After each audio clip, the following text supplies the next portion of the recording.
Inspiring interviews with today's top landlords. This is the Rental Income Podcast. And now, Dan Lane. Owning rental properties can go one of two ways. It can either be the easiest thing in the world. If you have great tenants, they pay you rent on time, and nothing really comes up. It's really the easiest money you can ever make. On the other hand, if you have a horrible tenant and you have a lot of maintenance stuff coming up constantly, it can be a real nightmare. And Patrick, you've seen both sides of this, right? We've had just about everything that you can think of happen. Fire, flood, theft. And he's also had his fair share of bad tenants. And what's great about Patrick's story is he's had so many bad things happen to him as a landlord, but it's all been worth it. And today he's got a great portfolio that is really doing well for him. So on the show today, we're going to talk about some of the bad things that happened and how we overcame them. Joining us on the show today from Fort Wayne, Indiana, is Patrick Gillan. We'll take a really quick break to thank our sponsors. We'll come right back and we'll talk to Patrick. It's a lot of work to find a really good rental property. And when you actually find that property, you want to make sure you're working with a lender that can get that loan closed. The lender that I recommend is Chaley Ridge from Ridge Lending Group. She's a nationwide lender, and her specialty is helping investors finance rental properties. She has a ton of loan programs, and she can find something customized to you for your situation. If you want to find out more or you're ready to get started today, just go to ridgelendinggroup.com. That's RIDGE lendinggroup.com, NMLS 42056. A good deal on a rental property isn't going to last very long. To win properties today, you need to move quickly when a deal comes on the market, but it takes time to analyze a property. I want to let you know about an app where you can analyze deals on your phone in seconds. It's called Ask Rick, that's RIC for Rental Income Calculator. You can analyze a deal with the push of a button. You can figure out the rent, your mortgage payment, your expenses, and figure out the cash flow. If the numbers make sense, you can make an offer right there on the app, or you can send a calendar invite to your agent to see the property in person. Ask Rick is currently offering a free 7-day trial. Just search for Ask Rick in the App Store or go to Just Ask Rick. That's RIC, justaskrick.com. Rental Income Podcast. Patrick, when you were first starting out buying rentals, you were pretty young. I'm sure you didn't have a lot of money. Was it really stressful at times? Yeah, it was very stressful. And I would say it even caused me to make poor decisions. When you get kind of desperate, somebody shows up with money, you're like, okay, go ahead and move in. And then of course, that always ends badly. For most of the time, I taught school for a couple of years, but for most of the time, I was really trying to make a living doing, being an investor, which is really hard. So yeah, it was very stressful because, I was kind of dependent on it for income. And then when the income stops, and at the same time, you also have to put money in to clean up and turn a unit, or, have to wait for an eviction to process and stuff like that. Very stressful. I think it's better to, if you're going to, like, for me, if I'd have held on to the teaching gig for a while longer so that I wasn't as dependent on these rents as income, if that makes any sense. So you were trying to pay all your bills with the rental income back then? Well, let's say, I was siphoning money off to live on, not entirely. I'm married. My wife has a regular grown-up job, but this was something that really we didn't have a system of like just automatically reinvesting or holding back money. We didn't have a big bankroll, and the cash flow was not really such that we had a good cushion, so every time something bad happened, it was stressful. Even little stuff, even just like the littlest thing was stressful for sure. Sure. So I guess like the big takeaway from that, if someone is maybe in the same position that you were back then, having an emergency fund, would you say that's like the number one most important thing someone needs to have? Yeah, I would say, having a bankroll for sure that's dedicated, even if it's just a couple of $1,000s, to be able to weather the pitfalls when you have a tenant that you need to toss out, when you have very thin margins, and somebody says, "Well, don't kick me out because I'm going to have the money. I'm getting my tax return or whatever," and you make bad decisions because you're like, "Gosh, do I hold out for this guy or do I boot him out and have an empty apartment that I have to turn?" And so when you're weighing all these decisions, so I'd say I made a ton of poor decisions or waited too long to take action. Or I guess it's not good to be renting properties when you're desperate, because you are gonna be in that situation where if you need money and someone comes around and they have cash, it's hard to turn that away. But you got to think long term, and you're going to be in such a better spot if you just wait for that perfect tenant to show up. Yeah, and I'd say too, sort of a plug. So now I do property management, and I manage for other people, and I think it's so good because I'm the firewall for them. People are far too nice. Even people that aren't desperate for the renter are generally far too nice, and too susceptible to, oh, so-and-so doesn't have the rent because of this or that. I think the typical human is just empathetic, and you don't want to be the nasty landlord. And so I had to kind of learn how to be the firewall. And nowadays, most of the tenants, they don't necessarily know that I'm the owner. I'm just the property manager. I'm just doing my job. Tenant screening and picking the right tenant is such an important part of being successful as a landlord. Have you gotten better over the years at picking the right people? Yeah, way better. And, I'm far more systematic. I was not systematic about screening and doing the due diligence on qualifying applicants. I would kind of go on instinct, which sometimes was okay and many times was not okay. So how did you attract a better quality tenant? Like, is it that the condition of the property is better today, or is there some way? 100%. Yeah. So it's just really difficult to get good renters to go rent a unit that is subpar.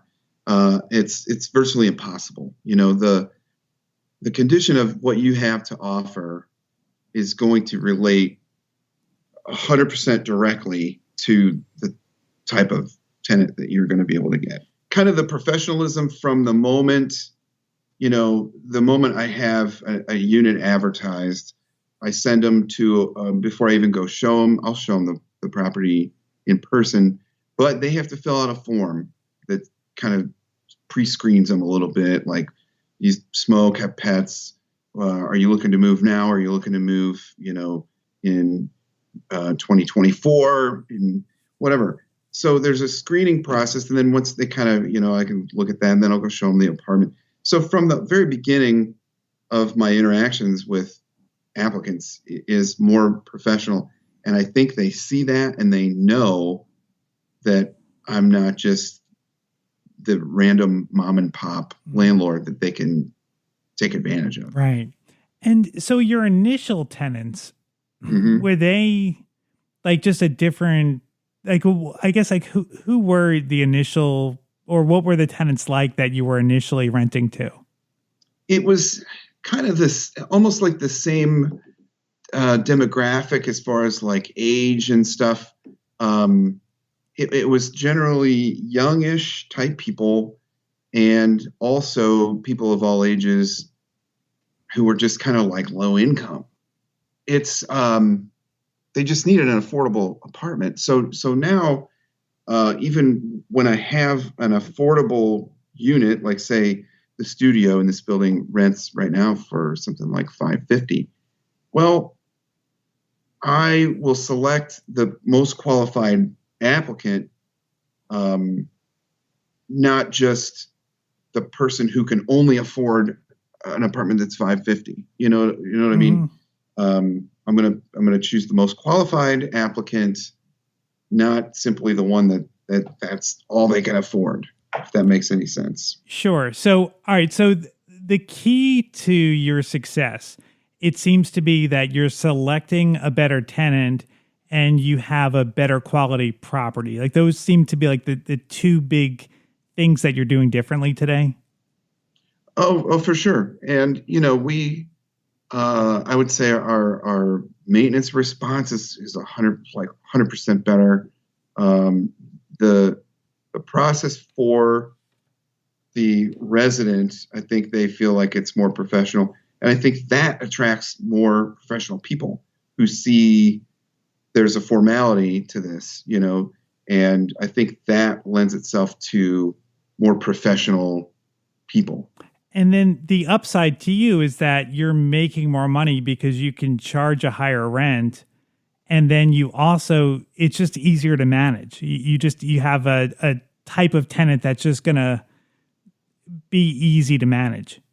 Yeah. Oh yeah. I mean, it's like a compound effect almost, the nicer the property that you have, the better tenant you can get, which means higher rent you can get, which means the nicer you can make the unit and the better service you can provide to them.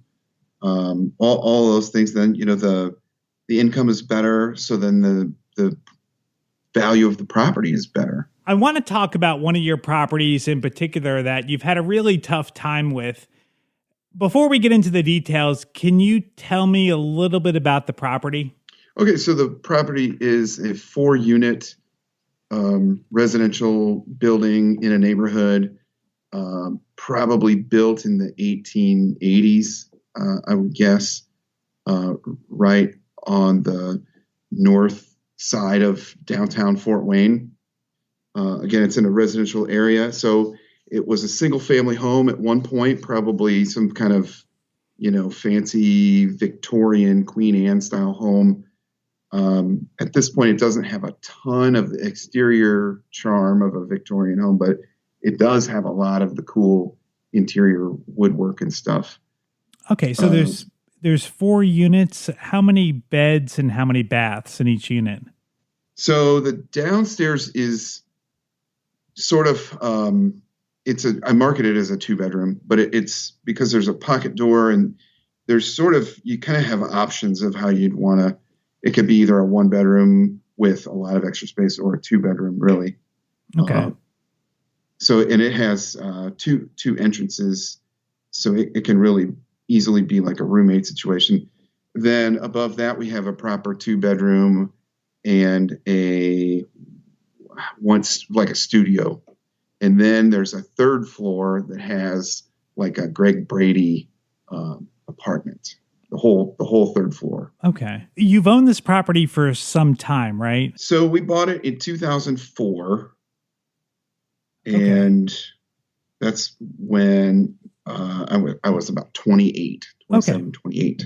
All right. And so the property at first, you had a lot of trouble with it, but over time you've been able to turn it around. So would you say the property was almost kind of like a problem property at first, but now it's performing great?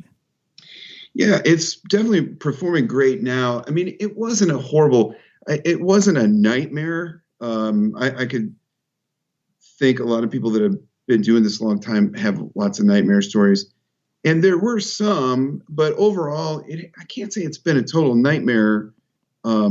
It's really had its ups and downs. It's definitely had a lot of challenges over the years. I mean, but they were all sort of individual, sort of isolated things.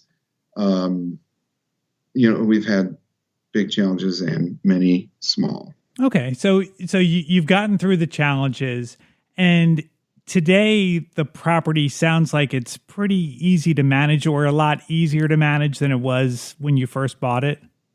Oh, yeah, totally. So, 1 bedrooms and studios and 2 bedrooms, they're generally more management intensity than, say, a single family on the suburbs. But as far as the apartments go, they're way better to manage now. Oh, okay. Way better. And it's pretty low intensity. Really. And the rent that you're getting today, because of the upgrades and I guess with market appreciation, the rent that you're getting is way higher than it was when you first bought it. Yeah, we're getting $2,850 a month today. Gross rent. Okay, and what were you getting when you first bought it? Definitely under 2,000. I'm going to say, it was in the range of like 1,600 maybe if all the rents came in. Okay, awesome. All right, well, let's go through some of the things that have happened to the property and some of the things that you've done to make this a better property. So when you bought the property, with it being a fourplex, were there tenants already living there? Yeah, that was tough.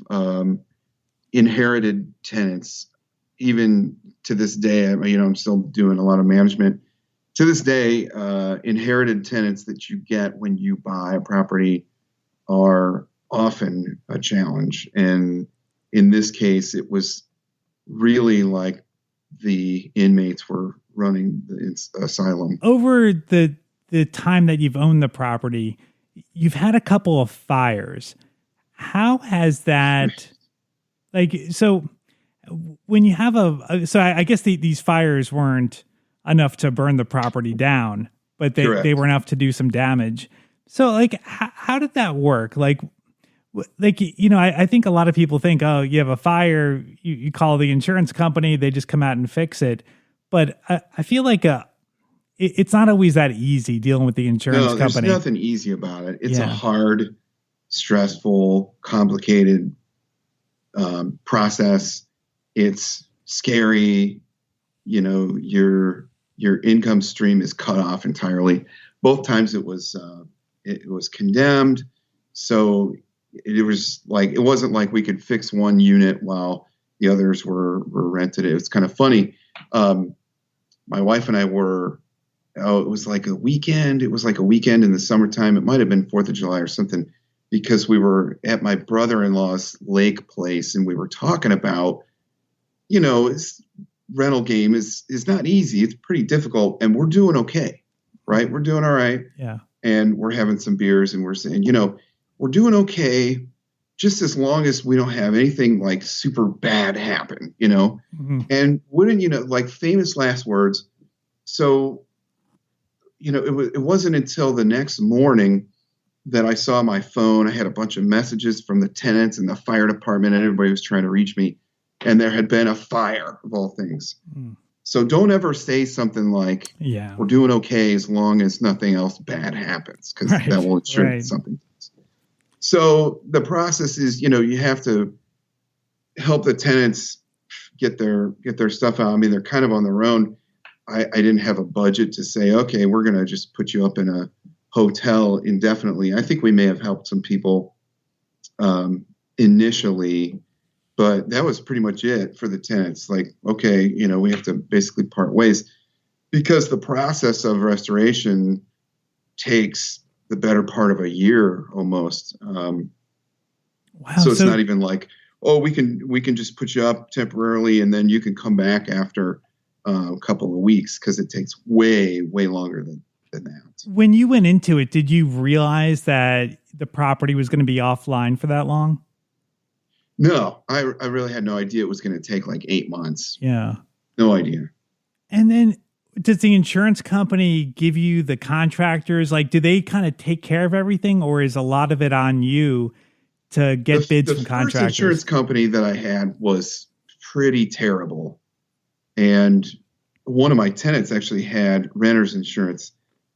And this kid was actually responsible for the fire. He totally was like completely human negligence, but he had some pretty good renter's insurance, and his company came in like the next day and cleared out his apartment completely.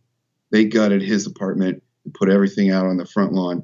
My adjuster just didn't show up for, I think it was about 2 weeks before the guy actually showed up. And, I was calling the company, and my local insurance agent, those guys are really not, they're salespeople. They are really not who's going to hold your hand in this situation, like the commercial. The insurance company I have now is really good. But the first one was terrible.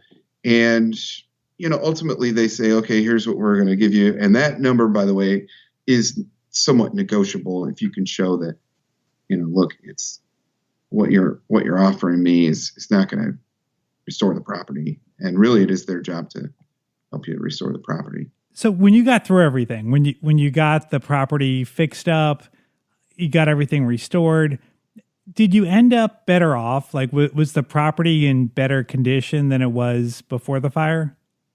Yeah, this fire, the first one, we actually had two. The first one affected one unit primarily as far as damage. Everything else had to be cleaned because of smoke and water. But the 2-bedroom unit was really the worst. And so it essentially got completely redone. Now we had this is funny. We had a clawfoot tub in the bathroom there, and we went in one day and the tub was gone. And we said, well, what the heck, what's with the iron tub missing? And they said, oh, well, that was damaged. I don't know how an cast iron tub gets damaged when it's like 2 or 3 rooms away from where the fire really was. So that either went to somebody's personal property or it went to the dumpster. I don't know. So we had to go and get a new tub and have it reglazed and all that stuff. It was just kind of dumb stuff like that. Now, you've also had some other problems at the property. You had your copper pipes stolen at one point. Yeah, that actually happened while the renovation was happening. The property is condemned, so no one's there. The condemnation poster is basically announcing that, this property is vacant. And this was, right around probably before the 2008, but when the economy was like kind of not that great and copper theft was rampant. Mm-hmm. And so somebody got in there and got into the basement and got all the copper piping. So is that another insurance claim? I think they did not cover that. Okay. And so, when we had the second fire, I was really anxious about having work permits and condemnation sign posted because you're just like a sitting duck. And, there's no more copper in the basement. It's all PEX now, so there's nothing for anybody to get. But somebody can break in. I mean, having a vacant property and advertising it as vacant is the worst move. We've spent a lot of time today talking about the negative side of owning rental properties, and definitely some bad things can happen. But overall, Patrick is really happy with his portfolio. His properties overall are performing great today, and I think a lot of that has to do with the things that he's figured out over the years and just pushing through the tough times. If anybody owns properties in the Fort Wayne area and you're looking for a great property manager, definitely reach out to Patrick. As you mentioned earlier, he owns a property management company and he'd be happy to talk to you about management. He's also a full-time realtor, and if anyone is interested in investing in Fort Wayne, Patrick would love to connect with you. I've got his contact information on the website. You can find it at rentalincomepodcast.com/episode 359. I'd like to thank today's sponsor for making this episode possible. It's Chaley Ridge at Ridge Lending Group. If you're looking to buy a rental property, whether you're just getting started or you want to add to your portfolio, definitely reach out to Chaley. She's a nationwide lender, and her specialty is helping investors finance rental properties. She has a ton of loan programs, including her no-doc loan, where she doesn't need bank statements, pay stubs, tax returns. All she needs is a good deal. If you find a great deal on a rental property, she will give you the funding for it. If you want to find out more or you want to set up a time to talk to Chaley personally, just go to ridgelendinggroup.com. That's RIDGE lendinggroup.com, NMLS 42056. Thank you so much for checking out the podcast today. We'll be back with a new interview next Tuesday. My name is Dan Lane, and this has been the Rental Income Podcast.